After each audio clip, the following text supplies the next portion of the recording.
salmini on.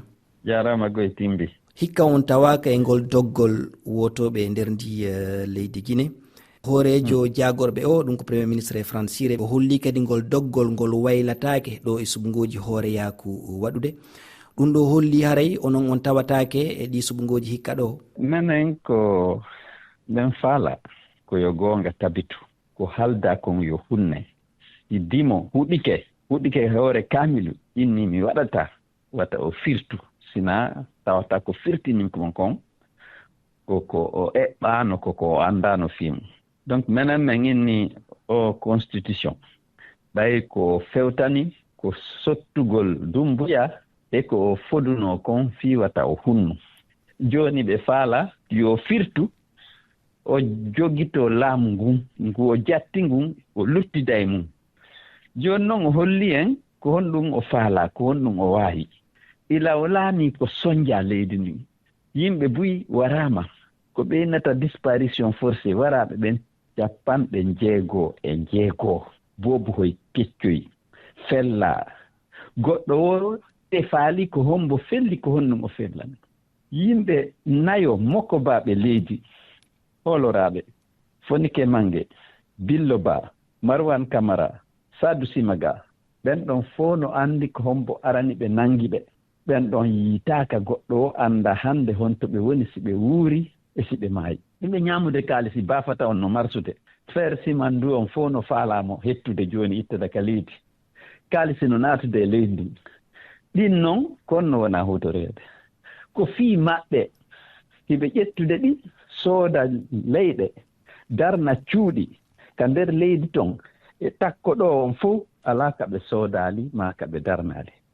Jama on no tampi ko si tawi tum projet hon innama ɗum ɗo awa haayi ɗum ɗo ɓeydanaymo darja ma ɓeydanaymo darnde ɓeynayo kunɗon waɗe ko lutti kon fof ko kamɓe jeyi ma soodugol ko ɓeynata kon e faransi achat de conscience leader d'opinion ɓeɓen. Menen ka UFDG ka ANAD e ka force vive ko men faala ko jama lagini on suɓo ardotoɓe ɗum. Joni noon ɓe faalama firte ɗum menen men inni men tawetake ka ɗum ɗon firtete. On holli on tawatake ɗi suɓugoji aroji ɗo walla ɗe wote on noddi seppoji kono en yii ganin ɗo heɓugol yimɓe ɗuɗuɓe e nder seppoji Guinée hino metti fi hino muusi beele o wawa heɓude yimɓe ñande joyndu lewru aroru. Men inni wona men tawetake tum men saloto meɗen andi jama on faalaka ɗum ɗon. Jama on no reeni ɓeɗo gaynata ardagol leydi. Jama on no reeni ɓeɗo huɗinoke wonde kañum tawetake ka woote. Joni noon ɓe faalama firtude ɗum. Menen min inni jama on yaltay holla aduna on holla humpaɓe ɓen wondema ɓe tawta ɗum ɗon. Ko ɗum noon min waɗani ilalo 5 ko ɓayri haray on tuma ɓe inni campagne on udditama ko ɓe inno manifestation dans les rues et sur les places publiques ko interdite fannama fi campagne fuɗɗaka.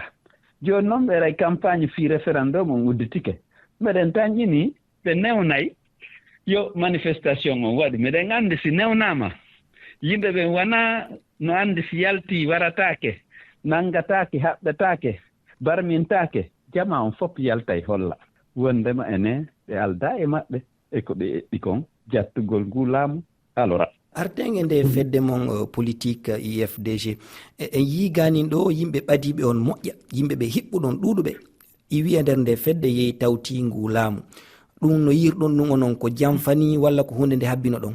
So on andi ka politique yimɓe ɓen iway ka wonno yaara ka jogiiɓe jawdi ka jogiiɓe laamu hara ɓe heñi ɓe wawata habbade ɓe tawa laamu ngun suyna ɓe inna are joni wallita ɗon men bomnan fodde mon nden min okkora on geɓal ka laamu ngu men jatti. Yimɓe ɓen no wadde ɗum ɗon koko wowi kadi wona e UFDG fuɗɗi wona la Guinée fuɗɗi ko ɓeynata transhumance politique kono parti on ɗum tampina ɗum dowle UFDG on ko hoolodiral e giggol laaɓugol podi woni hakkunde direction parti on e yimɓe ɓen hiɓe andi ko addi ɓe ɗon ko fottindini men ka UFDG ko change gol leydi ndi fiyo gonga tabitu fiyo leydi ndi wonu leydi kamo bonna hula fi kala wonɗo wuuruɗo nder ton yo taw no daɗi no dandi no teddi fannama on tigin bonna kala ko men nodditi fi portal yimɓe ɓen aray ɓe naɓantake oto ɓe naɓantake paasi fus mo ɓe accitay ko nangi kon ara par ce que yimɓe ɓen no yiɗi parti on no hooli parti on e président parti on ɓuyno humpa ko honde tuma senoto ɗon lagine ko honde tuma senoto ɗon Guinée mi ala jonnude on ɗo happude inna ko nde ɗo ñalande kono ko pellitimi tawtoyay mi hewtitoyay toon ka leydi am mi ala leydi goo sina ndin toon kono fewndo ɗo on miɗo hebli taw miɗo heblade no mi hotira mi wawata on innude noon ko ñanande e ko nde ɗo ñalande ma ko nduɗo lewru mi woni hotude kono on hoota Guinée mi hootay ebe mi hoota Elage Sellou Dalen Diallo mi yetti on sanne on jarama wallitagol no yimɓe ɓen humpitora ko fewndi no ɓe famira